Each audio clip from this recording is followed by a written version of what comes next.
स्वयं राष्ट्रीय अध्यक्ष जी का भी ये कहना है कि हमारे पार्टी के इस रहल कि मतलब ओम प्रकाश जी के 6 विधायक हो गए, नहीं तो वो भी नहीं हो पाते, ऐसा कुछ गलत बात है ना। इसके पहले भी हमने भारतीय जनता पार्टी के साथ में मिलकर चुनाव लड़ा था और हमारे 4 विधायक उस समय बनकर आए हुए थे। तो ये तो इनका कहना गलत है ना। आप कैसे मतलब यह कह सकते हैं, माननीय अखिलेश यादव जी कैसे कह सकते हैं कि हमारे साथ में गठबंधन हुआ तो 6 विधायक उनके आए। माननीय अखिलेश यादव जी जो सपना देख रहे हैं ना, अब वह सपने में ही जिए। और अभी फिलहाल तो उनको विपक्ष में 25 साल और बैठना है। 25 साल बड़ी बात बोल रहे हैं आप। मैं बिल्कुल सही बोल रहा हूँ। आज अगर वो विपक्ष में बैठने के लायक हुए हैं तो सुहेलदेव भारतीय समाज पार्टी की देन है कि जो वो विपक्ष में बैठे हुए हैं, अन्यथा वो विपक्ष में भी बैठने के लायक नहीं थे।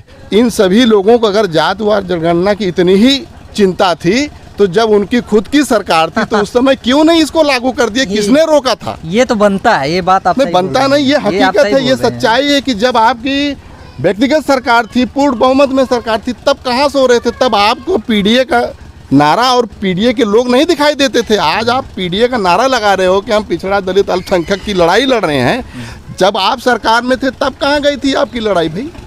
अरे किसे बेवकूफ़ बना रहे हो और कब तक बेवकूफ़ बना रहे हो? यही कारण है कि मैं कह रहा हूँ कि 25 साल वो और विपक्ष में बैठेंगे। नमस्कार, बहुत बहुत स्वागत है द आर्टिकल न्यूज बुलंद आवाज और साथ ही साथ राजभर एक्सप्रेस। दोस्तों, राजभर एक्सप्रेस काफ़ी जो है मुद्दे उठा रहा है। राजभर समाज से जुड़े जो भी लोग हैं, कलाकार हैं या फिर जो भी मुद्दे हैं, सब दिखाता है। और हम आज हैं जिला जौनपुर के, ग्राम सभा नौली है और खेतासराय में आता है, जो कि जिला जौनपुर लगाता है। और यहाँ पर जो है सुहेलदेव भारतीय समाज पार्टी के महाराष्ट्र उपाध्यक्ष जी हैं। आइए जानते हैं इनसे, इनकी पार्टी जो सुहेलदेव भारतीय समाज पार्टी, कुछ पार्टी की नीतियों के बारे में जाना जाएगा और आगामी चुनाव के बारे में जाना जाएगा। बहुत बहुत स्वागत है द आर्टिकल न्यूज और राजभर एक्सप्रेस में। धन्यवाद आपको। आप सबसे पहले अपना परिचय दे दीजिए। मैं राजेश राजभर, उपाध्यक्ष महाराष्ट्र।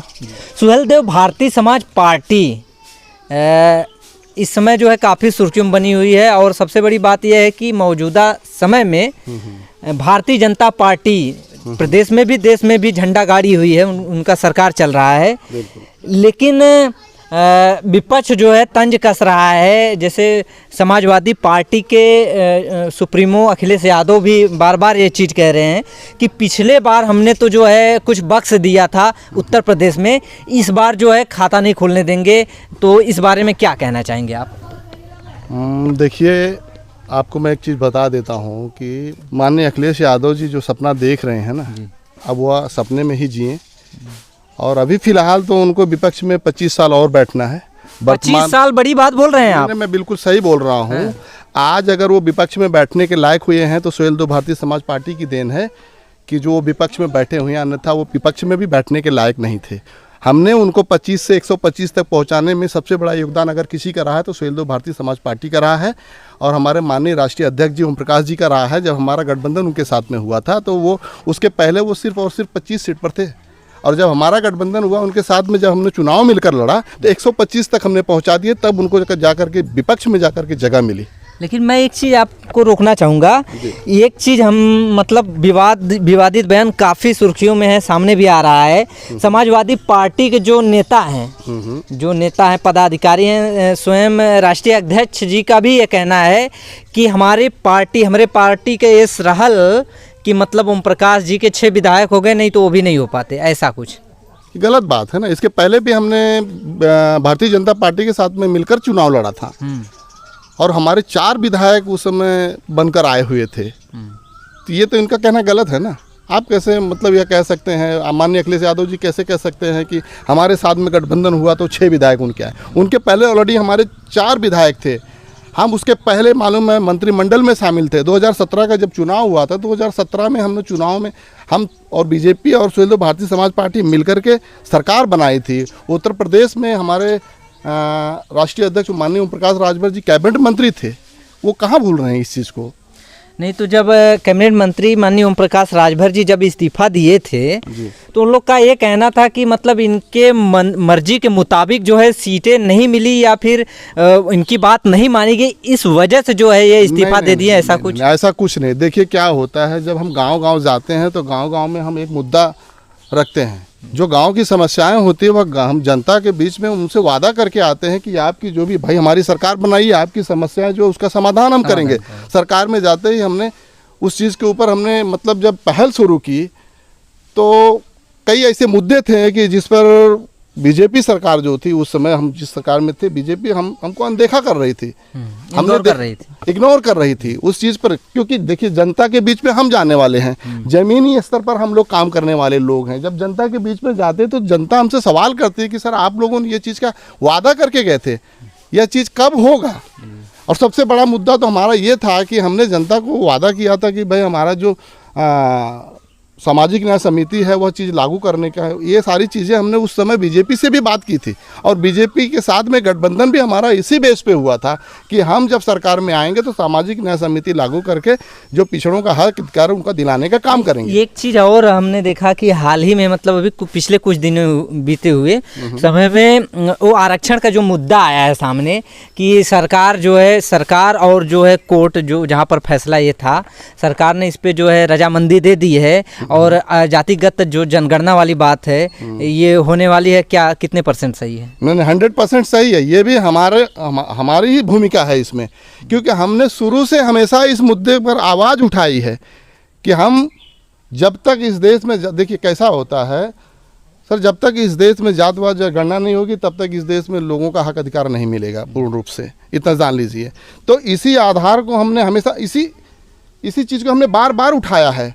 आज बीजेपी में हम सरकार में है, इस चीज़ को मान लिया है। इसमें सबसे बड़ा योगदान सुहेलदेव भारतीय समाज पार्टी का, हमारे माननीय राष्ट्रीय अध्यक्ष जी का है। जो जातवाद जनगणना होगी, जातवाद जनगणना के बाद सामाजिक न्याय समिति लागू हो जाएगी और सबको उसी आधार पर डिवाइड करके जो जिनका अधिकार, जो जिसकी जितनी संख्या बारी उसकी उतनी भागीदारी के हिसाब से उनका हक अधिकार दिया जाएगा। और बहुत ही सराहनीय काम है ये बीजेपी का। मैं धन्यवाद देता हूँ माननीय प्रधानमंत्री जी नरेंद्र मोदी जी को और माननीय उत्तर प्रदेश के मुख्यमंत्री योगी जी को मैं धन्यवाद देता हूं अपनी पार्टी की तरफ से और अपनी तरफ से।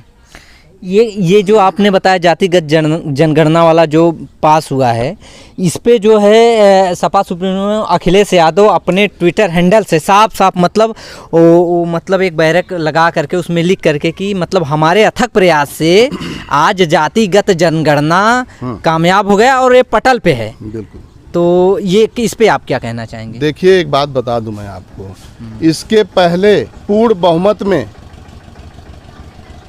मुलायम सिंह यादव जब थे तभी भी पूर्ण बहुमत में उनकी सरकार थी उत्तर प्रदेश में और उन्होंने केंद्र सरकार में भी मंत्री रह चुके हैं, रक्षा मंत्री, जबकि केंद्र सरकार में जो कांग्रेस की सरकार थी उसके साथ में गठबंधन में भी रहे हुए हैं।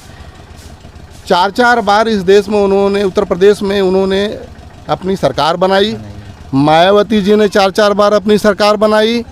इन सभी लोगों को अगर जातवाद जनगणना की इतनी ही चिंता थी तो जब उनकी खुद की सरकार थी तो उस समय क्यों नहीं इसको लागू कर दिया? किसने रोका था? ये तो बनता है, ये बात आप नहीं बनता नहीं, ये हकीकत है, ये सच्चाई है कि जब आपकी व्यक्तिगत सरकार थी, पूर्ण बहुमत में सरकार थी, तब कहाँ सो रहे थे? तब आपको पीडीए का नारा और पीडीए के लोग नहीं दिखाई देते थे। आज आप पीडीए का नारा लगा रहे हो कि हम पिछड़ा दलित अल्पसंख्यक की लड़ाई लड़ रहे हैं।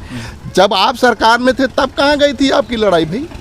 अरे किसे बेवकूफ़ बना रहे हो और कब तक बेवकूफ़ बना रहे हो? यही कारण है कि मैं कह रहा हूँ कि 25 साल वो और विपक्ष में बैठेंगे। इन लोगों की औकात नहीं कि ये सरकार बना करके फिर से ये राज करेंगे। भाई ये सपना है। इतनी बड़ी बात बोल रहे हैं, कितने लोग सदमे में हो जाएंगे। देखिए सर, हम जो बोलते हैं खुलेआम बोलते हैं, हम जो बोलते हैं खुलेआम बोलते हैं और चैलेंज करके बोलते हैं। अब इनकी औकात नहीं कि ये दोबारा सरकार बना ले 25 साल तक। अब देखते रहिए 25 साल। अब मैं आपको बता दूं, आज बीजेपी की सरकार गली गली मोहल्ले में आज जो रोड कंस्ट्रक्शंस का काम किया है। अरे तो अखिलेश यादव कहते हैं कि हमारे सरकार में वो काम हुआ है, आप कैसे कह रहे हैं? अरे भाई एक बात बताइए अखिलेश यादव, मैं आपसे जानना चाहता हूं कि बताइए एक भी किसी व्यक्ति का नाम बता दीजिए कि जिनको सरकारी कॉलोनी मिली हो अखिलेश यादव के शासनकाल में। मुझसे पूछिए, मैं योजना जितनी भी बनी हमने बनाई हमारी सरकार। आप मुझसे सवाल कर रहे हैं, मैं आपसे कह रहा हूँ अखिलेश यादव जी के शासनकाल में एक भी व्यक्ति का नाम बता दीजिए जिसको कॉलोनी मिली। मुझसे पूछिए, मैं यहीं पे 50 आदमी का नाम बता दूं अपने गाँव में। बाकी देखा कि बात ही छोड़ दो, मैं सैकड़ों ऐसे लोगों को जानता हूं जो मुझे पता है कि इसका लाभ नहीं, लाखों करोड़ों लोगों ने इसका लाभ लिए हैं। मोदी सरकार के शासनकाल में जितनी भी योजनाएं आई हैं जो ज़मीनी लेवल की थी, जो आम जनता, गरीब जनता के लिए थी, वह मोदी सरकार के राज्य में सभी को लाभान्वित किया है। ये मैं आपको कह रहा हूँ। इस चीज़ कर मान कर चलिए। एक चीज़ और हम पूछना चाहेंगे कि मतलब इस समय जो है राजभर समाज के ऊपर जो दबे कुचले लोग हैं, गरीब लोग हैं, अक्सर जो है आए दिन उत्तर प्रदेश में कहीं न कहीं उत्पीड़न हो रहा है, उनका ज़बरदस्ती ज़मीन पर कब्जा हो जा रहा है और मारे पीटे भी जा रहे हैं। तो बीजेपी सरकार, ऐसा माना जाता है बीजेपी सरकार यानी बुलडोजर बाबा की सरकार, लेकिन किस तरह से सही है कि मतलब उनके योगी बाबा के सरकार में इस तरह जो है राजभर समाज के ऊपर जो है अत्याचार अन्याय हो रहा है? देखिए, हमेशा से इतिहास गवाह के हमेशा से हमें गरीब जो है कुचला जाता है, हमेशा से गरीबों को परेशान किया जाता है। इतना कड़क शासन होने के बावजूद अगर ऐसी कोई घटनाएं घट रही हैं तो ये चिंताजनक है। लेकिन जो ज़मीनी विवाद जहाँ जहाँ भी जो भी चीज़ें हो रही हैं, इसमें सबसे मुख्य धार गांव के प्रधान के लोग होते हैं, क्योंकि वो कभी भी कोई भी चीज़ क्लियर करना ही नहीं चाहते हैं, इसलिए हमेशा वह विवाद का मुद्दा बना हुआ रहता है। और राजस्व विभाग का ये मुद्दा है, इस विषय में मैं ज़्यादा कुछ नहीं बोल सकता। नहीं तो उस पर जो है, जैसे एक मामला था, हम लोग गए थे वहाँ पर, देखे, जांच पड़ताल किए, वहाँ का बाइट वाइट लिए वहाँ के लोगों का। वो लोग का कहना है कि यहाँ पर जो है यहाँ का ग्राम प्रधान जो है, पूछा गया ऐसा, यहाँ का ग्राम प्रधान कौन है तो बताया गया यादव हैं, यहाँ का विधायक कौन है तो बताया गया यादव हैं, और यहाँ पर जो उत्पीड़न कर रहा है कौन है तो बताया गया यादव हैं, और एडवोकेट हैं। तो क्या लगता है, मतलब यादव समाज या फिर ठाकुर बाबू साहब जो इनको बोला जाता है समाज, ये राजभर परिवार या राजभर समाज या नीचे के जो भी दबी कुचली बिरादरियां हैं, इनके ऊपर हावी होने का क्या कारण है, क्या रीज़न है? देखिए सर, मैं एक बात बता दूं, मैं इतिहास गवाह है, आपको आज भी मैं बता रहा हूँ, जब तक पिछड़ा समाज हो चाहे दलित समाज हो, जब तक शिक्षित नहीं होगा, जब तक ताकतवर नहीं होगा, तब तक हमेशा सताया जाएगा। ये आज से नहीं, सदियों से चला आ रहा है। आज हमारे समाज के ऊपर हो, चाहे दलित समाज के ऊपर हो, चाहे पिछड़े समाज, जो भी जातियां आती हैं उत्पीड़न में, आज जो भी जातियां आ रही, उसका सबसे बड़ा मूल कारण है अशिक्षा। उनको इस विषय में कोई भी जानकारी नहीं होती है। हमारे समाज के लोग शिक्षा के ऊपर ध्यान नहीं देते हैं। सबसे ज़्यादा मैं कहता हूँ हमारे समाज के लोग नशाखोरी के ऊपर ध्यान देते हैं। गांव में जो कुरीतियां हैं उस चीज़ के ऊपर, देखिए, पहली बात तो कोई रोक नहीं है किसी के ऊपर। पहली बात संस्कार की कमी है। बहुत सारी ऐसी कमियां हैं जो समाज को नीचे ले जाने का कारण बन रही हैं। और एक दूसरा कारण ये भी कि जहाँ भी लोग बहुसंख्यक में हैं, चाहे ठाकुर हों, चाहे ब्राह्मण हों, चाहे यादव हों, जहाँ वो बहुसंख्यक में है, वहाँ पर जो भी छोटी जातियाँ हैं, जो भी गरीब जातियाँ हैं, दबाने का काम होता है। ये कोई नई बात नहीं है, पुराने से। लेकिन हमें ज़रूरत, बदलाव की ज़रूरत होनी चाहिए। बदलाव की ज़रूरत, हम जब तक शिक्षा को अपना मूल आधार नहीं बनाएंगे तब तक बदलाव नहीं हो सकता है। हम जब तक ताकतवर नहीं होंगे तब तक हमें इसी तरह दबाया जाएगा। हमें शिक्षित होना बहुत ज़रूरी है। मेरा ख़ास तौर पर यह मैसेज है समाज के उन सभी लोगों के, चाहे पिछड़े समाज के हों, चाहे राजभर समाज के हों, चाहे दलित समाज के हों, जब तक वो अपने आप को शिक्षा के माध्यम से मजबूत नहीं करेंगे, जब तक वो हर फील्ड में अपनी जगह नहीं बनाएंगे, जब तक हमारे समाज में अधिकारी, प्रशासन में अधिकारी नहीं बनेंगे, तब तक इसी तरह जगह जगह पर वो मारे जाएंगे, दबाए जाएंगे, उनके घरों को छीना जाएगा, हड़पा जाएगा, उनके खेतों को छीना जाएगा, हड़पा जाएगा, और ऐसा चलता रहेगा। ये हमारी सबसे बड़ी कमजोरी है। तो क्या लगता है, जैसे ऐसा एक वीडियो वायरल हुआ था, उसमें जो है सुहेलदेव भारतीय समाज पार्टी के पदाधिकारी और खुद कैबिनेट मंत्री मौजूदा समय में ओम प्रकाश राजभर जी का एक बयान वायरल हो रहा था कि 2027 में जो है मुख्यमंत्री बनने के दावेदार हैं। कितने % सही है? देखिए भाई, कहते हैं ना कि सपना और सोच सबकी होनी चाहिए। सपना देखना तो कोई बुरी बात नहीं है। और एक देखिए, सपना दो प्रकार का है, एक सोते हुए सपना देखो, एक जागते हुए।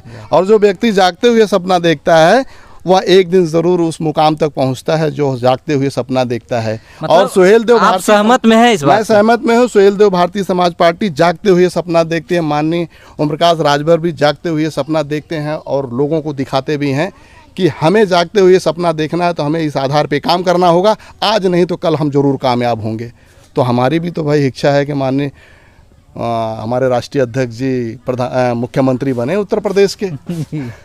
जी। तो दोस्तों ये हमारे साथ थे जो है राजेश राजभर जी, महाराष्ट्र उपाध्यक्ष सुहेलदेव भारतीय समाज पार्टी से, और जो है जिनसे राजनीतिक मुद्दा पे सवाल जवाब हुआ। काफ़ी बेबाकी से इन्होंने अपनी राय रखी, और आप क्या समझते हैं अपनी राय कमेंट बॉक्स में ज़रूर दें। इसी तरह की न्यूज़ आप लोग को इस चैनल पे मिलते रहेंगे। तब तक के लिए इजाज़त चाहेंगे। जय हिंद, जय भारत।